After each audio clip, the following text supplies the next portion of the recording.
എമ്പുരാൻ സിനിമയായിട്ട് ബന്ധപ്പെട്ട ചർച്ചകൾ, വിവാദങ്ങൾ, പ്രശ്നങ്ങൾ ഇതൊന്നും ഇവിടെ എങ്ങും അവസാനിക്കുന്നില്ല. കഴിഞ്ഞ ദിവസങ്ങളിൽ ഗോകുലം ഗോപാലിനെതിരെ ഇഡി റെയ്ഡ് വന്നതിനെ തുടർന്നുള്ള വാർത്തകൾ കേട്ടപ്പോൾ തന്നെ നമുക്കെല്ലാവർക്കും മനസ്സിലായിട്ടുള്ളതാണ് ദിസ് ഇസ് എമ്പുരാൻ എഫക്ട്. അതിന്റെ തൊട്ട് പിന്നാലെ ഇന്ന് നോക്കുമ്പോൾ രാവിലത്തെ വാർത്തയായിരുന്നു പൃഥ്വിരാജ് സുകുമാരനെതിരെ അടുത്ത കേസ്.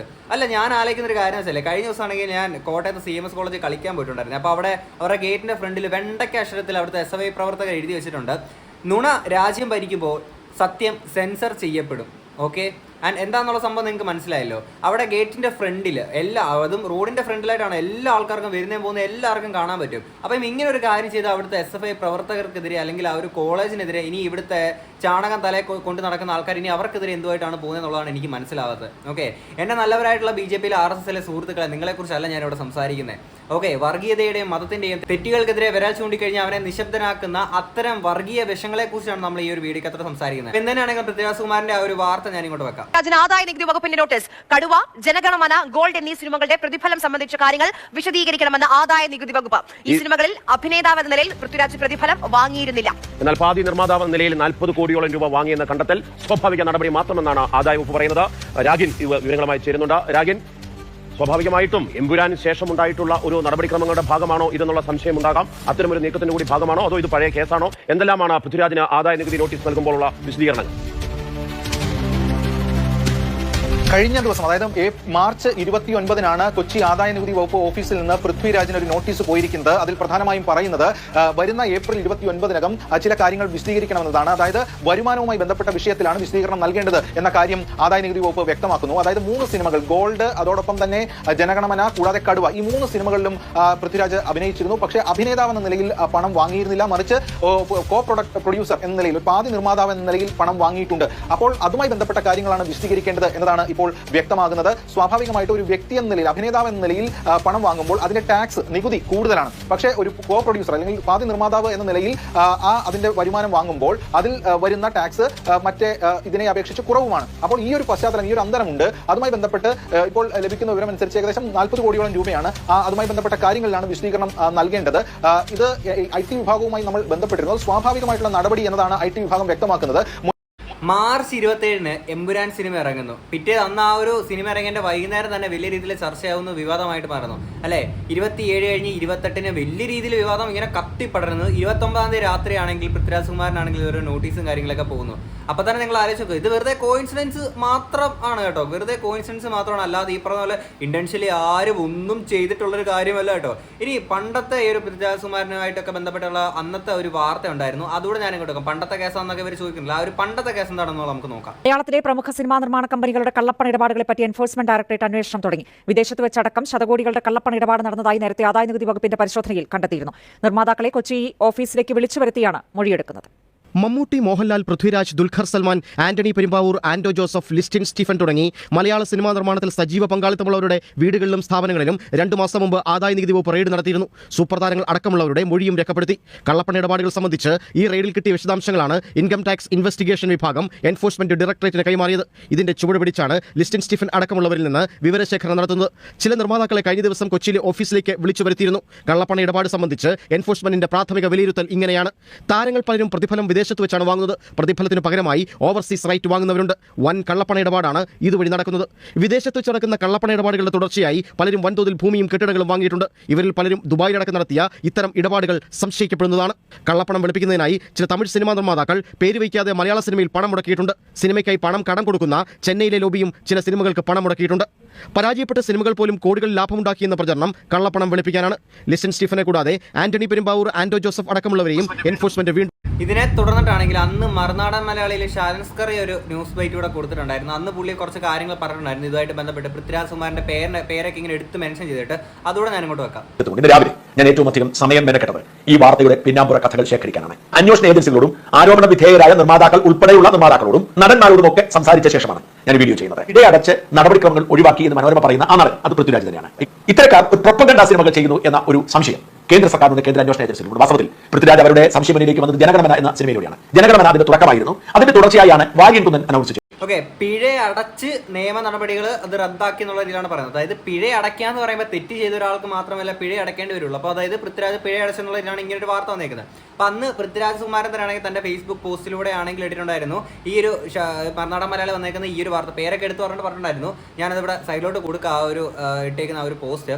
അപ്പം അങ്ങനെ എടുത്ത് പറഞ്ഞത് ഈ ഇതിനകത്തോടെ വാർത്തക്കകത്തോടെ വന്നേക്കുന്നതൊക്കെ തെറ്റായിട്ടുള്ള കാര്യങ്ങളാണ്, കള്ളത്തരങ്ങളാണ് ഇവർ പറിച്ചിട്ടേക്കുന്നത്, അവർക്കെതിരെ കേസ് കൊടുക്കുക എന്നുള്ള രീതിയിലൊക്കെ ഇങ്ങനെ പറഞ്ഞിട്ടുണ്ടായിരുന്നു. ഓക്കെ, അപ്പം അന്ന് തെറ്റ് ചെയ്യാത്തൊരു വ്യക്തിയാണ് അല്ലെ, തെറ്റ് ചെയ്യുന്ന ആൾക്കാർക്ക് മാത്രമേ പിഴ അടയ്ക്കേണ്ടതായിട്ടുള്ളൂ. അന്ന് കൃത്യമായിട്ട് ജനഗണമന സിനിമ ഇറങ്ങിയതിന് ശേഷമാണ് ഈ പ്രശ്നങ്ങളെല്ലാം ആൾക്കാരുടെ മുന്നിലാണെങ്കിൽ ഇങ്ങനെ ആൾക്കാർ ഇങ്ങനെ നോട്ട് ചെയ്ത് വെക്കുന്നത്. പണ്ടത്തെ ആ ഒരു ലക്ഷദ്വീപ് വിഷയമായിട്ട് ബന്ധപ്പെട്ട് പൃഥ്വിരാജ് സുകുമാരൻ സംസാരിച്ചിരിക്കുന്ന പല കാര്യങ്ങളും പല ആൾക്കാർക്കും നല്ല രീതിയിൽ പൊളിഞ്ഞിട്ടുണ്ടായിരുന്നു. ഓക്കെ, അതിന്റെ തൊട്ട് പുറകെയായിട്ട് ഈ പറഞ്ഞ ജനഗണമന സിനിമ ഇറങ്ങുന്നു. അത് നല്ല രീതിയിൽ എൻ്റെ പൊന്നുമക്കളെ ഇവിടെ രാഷ്ട്രീയക്കാര്, മീഡിയാസ് എന്ന് വേണ്ട എല്ലാ ആൾക്കാർക്കും നല്ല രീതിയിൽ അവിടെ കൊടുക്കുന്നുണ്ടായിരുന്നു അല്ലേ. ആ ഒരു സിനിമ അത്രത്തോളം കിടിലൻ സിനിമയായിരുന്നു. ആ ഒരു അല്ലെങ്കിൽ ആ ഒരു സിനിമയ്ക്കകത്തോടെ പറഞ്ഞ അല്ലെങ്കിൽ നമ്മുടെ സമൂഹത്തോട് സംസാരിക്കുന്ന കാര്യങ്ങൾ അത്രയും ഗ്രിപ്പുള്ള, അത്രയും ഗ്രാവിറ്റി ഉള്ള കാര്യങ്ങളായിരുന്നു ആ ഒരു സിനിമയ്ക്കകത്തോട് സംസാരിക്കുന്നത് അല്ലേ. അന്ന് മുതലേ ആൾക്കാർ നോട്ടോട്ടേക്കുക. അന്ന് പക്ഷേ പ്രത്യക്ഷമായിട്ടും പരോക്ഷമായിട്ടും കൊള്ളിക്കേണ്ട ആൾക്കാരെ കൊള്ളിച്ചിട്ടുണ്ടായിരുന്നു. പക്ഷേ അത് വലിയ രീതിയിൽ ചർച്ചയാവുക അല്ലെങ്കിൽ അതിനൊരു സെക്കൻഡ് പാർട്ടൊക്കെ ഇറങ്ങാനുണ്ട്. ഇനി ചിലപ്പോൾ അത് ഇറങ്ങുമ്പോൾ ചിലപ്പോൾ ഇതിനെക്കാട്ടി വലിയൊരു ഭീകര സംഭവമൊക്കെ ആയിരിക്കും ഇനി ജനഗണമന 2-നകത്തൊക്കെ വരാൻ പോകുന്നത്, എന്താണെന്ന് അറിയത്തില്ല. അപ്പം അതിനുശേഷം ഈ പറഞ്ഞ ലൂസിഫർ അല്ലെങ്കിൽ എമ്പുരാൻ പോലൊരു സിനിമയ്ക്കകത്തൂടെ വളരെ കൃത്യമായിട്ട് ആ ഗുജറാത്ത് കലാപ സാധനങ്ങളൊക്കെ എടുത്ത് പറഞ്ഞപ്പോഴത്തേക്കിന് താണ്ടാ കിടക്കുന്നു. നമ്മളെപ്പറ്റിയുള്ള സത്യങ്ങൾ മൊത്തം ഇവനങ്ങ് വിളിച്ചു പറയുവാണല്ലോ. എങ്ങനെയെങ്കിലും ഒക്കെ കേരളത്തിലോട്ട് യുവമാർക്ക് പറഞ്ഞാൽ BJPക്ക് ഇവിടെ സ്ഥാനം ഉറപ്പിക്കണം, അതിനുവേണ്ടിയിട്ട് മാക്സിമം ശ്രമിക്കുന്നുണ്ട്. അതിന്റെ ഇടയിൽ കൂടെ പൃഥ്വിരാജിന്റെ ഭാഗത്തുനിന്ന് ഇങ്ങനെ ഒരു പണി കിട്ടിയേക്കുന്നത്. അപ്പൊ പിന്നെ വെറുതെ വിടുവോടെ. ഇതിനാണെങ്കിൽ വാർത്തയുടെ ഒരു ബൈറ്റോടെ ഞാൻ ഇങ്ങോട്ടൊന്ന് പ്ലേ ചെയ്യാം. ടീമിനെ പിന്തുടർന്ന കേന്ദ്ര ഏജൻസികൾ ഗോകുലം ഗോപാലിന്റെ സ്ഥാപനങ്ങളിലെ ED റെയ്ഡിന് പിറകെ പൃഥ്വിരാജിനെതിരെ നടപടിയുമായി ആദായ നികുതി വകുപ്പും രംഗത്ത് വരുന്നു. 3 സിനിമകളിലെ പ്രതിഫലം സംബന്ധിച്ച വ്യക്തത വേണം എന്നാണ് ആദായ നികുതി വകുപ്പിന്റെ നോട്ടീസ്. 29-നകം മറുപടി നൽകണം. ഈ കേന്ദ്ര ഏജൻസികളാണല്ലോ ഇപ്പൊ ഈ പറയുന്ന പൃഥ്വിരാജിനെതിരെ ഇങ്ങനെ വന്നേക്കുന്നത്. എമ്പുരാൻ സിനിമ കണ്ടേക്കുന്ന ആൾക്കാർക്ക് വളരെ കൃത്യമായിട്ട് അറിയാവുന്ന കാര്യമാണ് ഈ കേന്ദ്ര ഏജൻസികളെ ഈ രാഷ്ട്രീയ പാർട്ടി എങ്ങനെയാണ് ദുരുപയോഗം ചെയ്യുന്നത് എന്നുള്ളത് അല്ലേ. ഇപ്പം മഞ്ജു വാര്യറിനെ ആണെങ്കിൽ ആ ഒരു സിനിമയ്ക്കകത്ത് ഒരു സീനുണ്ട്. പൃഥ്വിരാജ് സുകുമാരന് എന്താണ് ഈ ഒരു അവസരത്തിൽ പറയാനുള്ളത്, അല്ലെങ്കിൽ മുരളി ഗോപിയെ പോലുള്ള ആളുകൾക്ക് എന്താണ് നമ്മുടെ സമൂഹത്തിൽ പറയാൻ അല്ലെങ്കിൽ തുറന്ന് കാണിക്കാനുള്ളത് ആ സിനിമയ്ക്കകത്തോടെ കാണിച്ചിട്ടുണ്ട്. അതിന്റെ ലീക്കായിട്ടുള്ള ഒരു ക്ലിപ്പ് ഞാൻ ഇങ്ങോട്ട് ജസ്റ്റ് ഒന്ന് പ്ലേ ചെയ്യാം. മഞ്ജു വാര്യറിനെ വിലം കണിഞ്ഞോട്ട് പോകുന്നത് അത് ഞാൻ ഇങ്ങോട്ട് വെക്കാം. എന്റെ കൈകളിൽ അണിയിച്ച ഈ വിലങ്ങ് നിങ്ങൾ എല്ലാവരും കാണണം, ഈ ലോകം മുഴുവൻ കാണണം. അനീതിക്കും അക്രമത്തിനും വർഗീയതയ്ക്കുമെതിരെ ഉയരുന്ന കൈകളെ അവരിങ്ങനെയാണ് ബന്ധിതമാക്കുന്നത്. പക്ഷേ കൈകളെ മാത്രമേ വിലങ്ങണിയിക്കാൻ അവർക്ക് സാധിക്കൂ, ആശയങ്ങളെ തോൽപ്പിക്കാൻ കഴിയില്ല. ഈ വിലങ്ങുകളെക്കാൾ എത്രയോ ശക്തിയുണ്ട് ഈ നാടിന്റെ രാഷ്ട്രീയത്തിനും സംസ്കാരത്തിനും. ജയ് ഹിന്ദ്. മോനെ എടേ, അയാൾ എന്താണോ സിനിമയ്ക്കകത്ത് ഉണ്ടാക്കി വെച്ചേക്കുന്നത് അത് അതുപോലെ നടക്കുകയാണ് അല്ലേ. ഇപ്പൊ ഇവിടെ ഇലൂമിനാറ്റി എന്നൊക്കെ പറഞ്ഞ സത്യത്തിൽ ഇയാൾ ഇലൂമിനാറ്റി ആണോ? ഭയങ്കര സംശയമാണ്. മുരളി ഗോപി അതിനെക്കാട്ടി വലിയ ഇലൂമിനാറ്റിയാണ്. അവർ സിനിമയ്ക്കകത്തൂടെ എന്ത് അല്ലെങ്കിൽ ഇന്നലകളിൽ പൃഥ്വിരാജ് പറഞ്ഞ കാര്യങ്ങളൊക്കെ വളരെ കൃത്യമായിട്ട് ഇന്ന് സംഭവിക്കുന്നുണ്ട് അല്ലെ. മുരളി ഗോപിയുടെ സ്ക്രിപ്റ്റുകളിലൂടെ നമ്മൾ കാണുന്ന കാര്യങ്ങളൊക്കെ വളരെ കൃത്യമായിട്ട് ഇപ്പൊ സംഭവിക്കുകയാണ് അല്ലെ. ഓരോ കാര്യങ്ങൾ ഇങ്ങനെ പൊട്ടിപ്പുറപ്പെട്ട് വന്നുകൊണ്ടിരിക്കുകയാണ്. സിനിമയ്ക്കകത്തൂടെ പറഞ്ഞേക്കുന്ന കാര്യം അല്ലെങ്കിൽ പൃഥ്വിരാജ് സുകുമാരൻ അന്ന് ആ ഒരു ജനഗണമന സിനിമയ്ക്കകത്ത് പറഞ്ഞേക്കുന്നത്, അതായത് വിരൽ ചൂണ്ടുന്നവനെ നിശബ്ദനാക്കുന്ന രാഷ്ട്രീയം എന്ന് പറയുന്നത് നെടുനീടൻ ഒരു ഡയലോഗ് ഉണ്ടല്ലോ. എടി അതിനകത്ത് പറയുന്നത് എന്ത് കൃത്യമായിട്ടുള്ള കാര്യമാണ്. പിന്നെ മീഡിയസിന്റെ കാര്യം പറയുമ്പോൾ സത്യം പറയാനാണോ മീഡിയ അല്ലെങ്കിൽ മീഡിയ പറയുന്നതാണോ സത്യം പോലുള്ള ഒരുപാട് കാര്യങ്ങൾ പറഞ്ഞുകൊണ്ട് ആ കാര്യങ്ങളൊക്കെ വളരെ റിയാലിറ്റിയിലുള്ള അല്ലെങ്കിൽ നമ്മുടെ മനസ്സിലെല്ലാം നമുക്ക് പറയണം തോന്നിയേക്കുന്ന സാധനങ്ങളായിരുന്നു ആ സിനിമയ്ക്കകത്തോടെ നമ്മൾ കണ്ടത് അല്ലേ. ഇനി ആ സിനിമയ്ക്കകത്ത് അവർ മെയിൻ ആണെങ്കിൽ മുല്ലപ്പെരിയാറിനെ വെച്ചിട്ടൊരു സാധനം അടിക്കുന്നുണ്ട്. സിനിമ കണ്ടവർക്കറിയാം. എടി ആ സാധനങ്ങളൊക്കെ ഇവിടെ നാട്ടിലൊക്കെ സംഭവിക്കാൻ സാധ്യതയുള്ള നമ്മളെ പേടിപ്പെടുത്തുന്ന കാര്യങ്ങളാണ് അതൊക്കെ വളരെ കൃത്യമായിട്ട് സിനിമയ്ക്കകത്തൂടെ കാണിച്ചു. അത് കണ്ടിട്ടൊക്കെ ഇത്ര രീതിയിൽ പൊളിയുന്നുണ്ടെങ്കിൽ ഗുജറാത്ത് കലാപം മാത്രമല്ല എന്തിനാണെങ്കിലും സന്ദീപ് വാര്യർ ഇതിനെപ്പറ്റി പറഞ്ഞേക്കുന്ന ഒരു കാര്യമുണ്ട്. അത് ഞാൻ ഇങ്ങോട്ടും പ്ലേ ചെയ്യാം. ഇത് ഭീഷണിപ്പെടുത്തിക്കൊണ്ട് വായടപ്പിക്കാനുള്ള BJPയുടെയും സംഘപരിവാറിന്റെയും പരിശ്രമത്തിന്റെ ഭാഗമാണ്. കേരളത്തിന്റെ പൊതുസമൂഹത്തിനെ സ്വാധീനിച്ചുകൊണ്ട് അവരെ രാഷ്ട്രീയം പറഞ്ഞുകൊണ്ട് തങ്ങൾക്ക് അനുകൂലമാക്കി മാറ്റാൻ സാധിക്കില്ല എന്ന് ബോധ്യമുള്ള സംഘപരിവാറും BJPയും ഭീഷണിപ്പെടുത്തിക്കൊണ്ടും മറ്റ് വഴികൾ തേടിക്കൊണ്ടും വളഞ്ഞ വഴികൾ തേടിക്കൊണ്ടും കേരളത്തിൽ രാഷ്ട്രീയ സ്വാധീനം ഉറപ്പിക്കാനുള്ള പരിശ്രമം നടത്തുന്നത്. അതിനിടയ്ക്കാണ് കേരളത്തിൽ നിന്ന് ചില ചെറുത്തുനിൽപ്പുകൾ ഉയരുന്നത്. സാംസ്കാരിക മേഖലയിൽ നിന്ന്, സിനിമാ മേഖലയിൽ നിന്നൊക്കെ BJPയുടെ RSSന്റെ നയങ്ങൾക്കെതിരായിട്ടുള്ള ചില ചെറുത്തുനിൽപ്പുകൾ ഉയരുന്നുണ്ട്. കേരളത്തിലെ രാജ്യത്ത് മറ്റൊരു സ്ഥലത്തു നിന്നും ഉയരാത്ത ഒരു ചെറുത്തുനിൽപ്പ് കേരളത്തിൽ വരുന്ന സമയത്ത് അത് അവരെ വല്ലാതെ അസ്വസ്ഥപ്പെടുത്തുന്നു എന്നാണ് നമുക്ക് മനസ്സിലാക്കേണ്ടത്. അതിന്റെ ഭാഗമായിട്ട് തന്നെയാണ് സംഘപരിവാർ ഹാൻഡിലുകളിൽ നിന്ന് ഈ സിനിമയ്ക്കെതിരായിട്ടുള്ള ഭീഷണി ഉണ്ടായത്.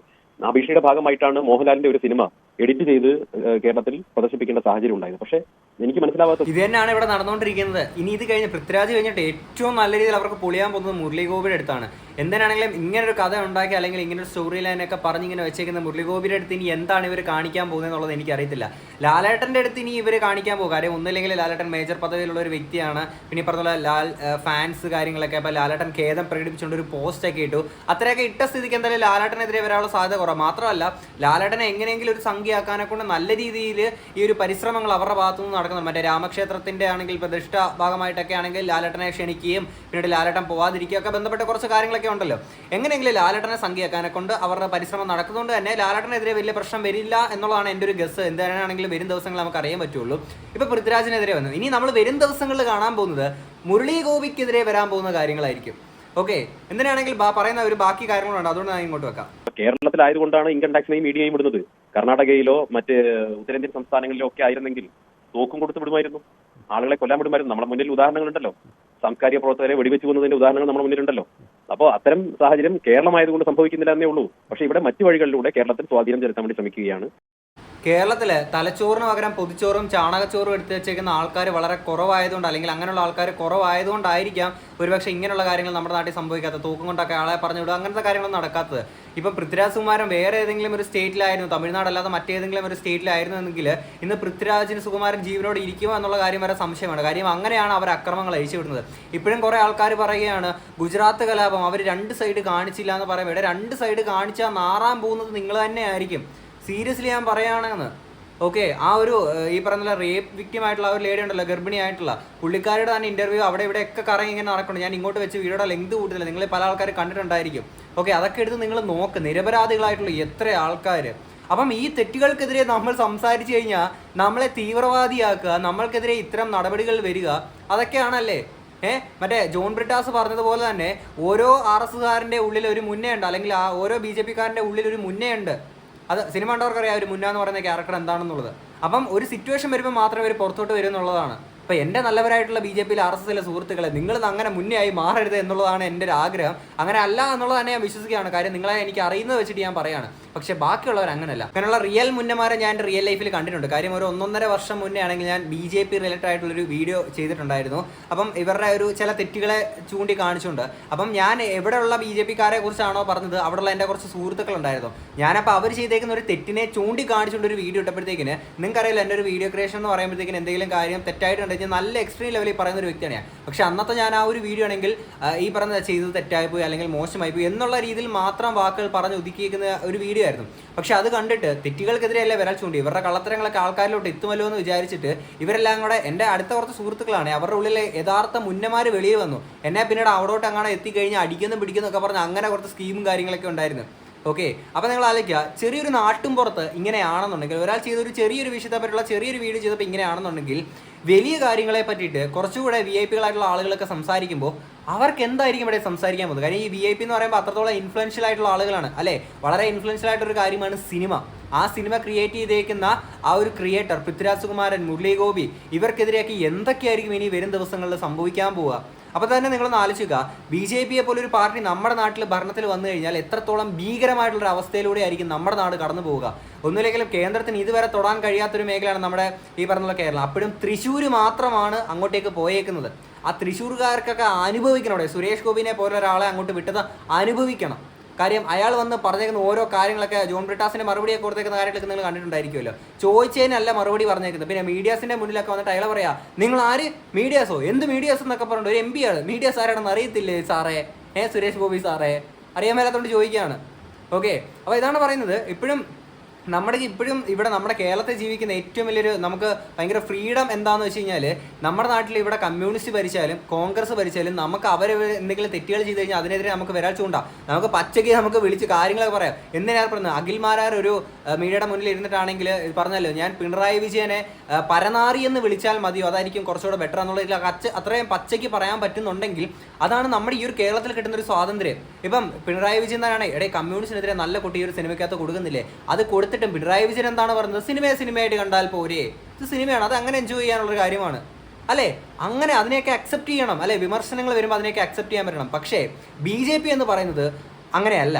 ഓക്കെ, അതിൻ്റെ ഒരു ആഫ്റ്റർ എഫക്റ്റ് ആണ് നമ്മളിപ്പോൾ ഈ കണ്ടുകൊണ്ടിരിക്കുന്നത്. എൻ്റെ നല്ലവരായിട്ടുള്ള BJP-യിലെ നല്ല കുറച്ച് സുഹൃത്തുക്കളുണ്ട്, അവർക്ക് നല്ല രീതിയിൽ പ്രവർത്തിക്കണമെന്ന് ആഗ്രഹമുള്ളവർ. പക്ഷേ ഇങ്ങനെ നല്ലവരായിട്ടുള്ള ആൾക്കാർ വന്നു കഴിഞ്ഞാൽ ഇതേ BJP-യിലുള്ള ആൾക്കാർ തന്നെ അവരെ എന്താണ് ചെയ്യുന്നത്? ഇവരെ ഒഴിച്ചു മാറ്റി നിർത്തണം, ഇവരെ ഒറ്റപ്പെടുത്തി നിർത്തണമെന്ന് പറയുന്നത്. അന്ന് മേജർ രവി പറഞ്ഞ കാര്യം കേട്ടില്ലേ? കുറച്ച് സെൻസർ ബോർഡിൽ ഇരിക്കുന്ന കുറച്ച് ആൾക്കാരുണ്ട് BJP-നെ തന്നെ നാണം കെടുത്താനെ കൊണ്ടുവന്നത്. അതായത് അവരും ചാണകം തലേ ചുമന്നുകൊണ്ട് നടക്കണം എന്നുള്ളതാണ് ഇവരൊക്കെ പറഞ്ഞുകൊണ്ടിരിക്കുന്നത്. ഓക്കെ, എന്തായാലും ഇതിനെപ്പറ്റിയുള്ള നിങ്ങളുടെ അഭിപ്രായം തീർച്ചയായിട്ടും കമന്റ് ബോക്സിൽ പറയാം. നമുക്ക് എന്തായാലും അടുത്തൊരു വീഡിയോ കാണാം. അപ്പോൾ ശരി, ബൈ.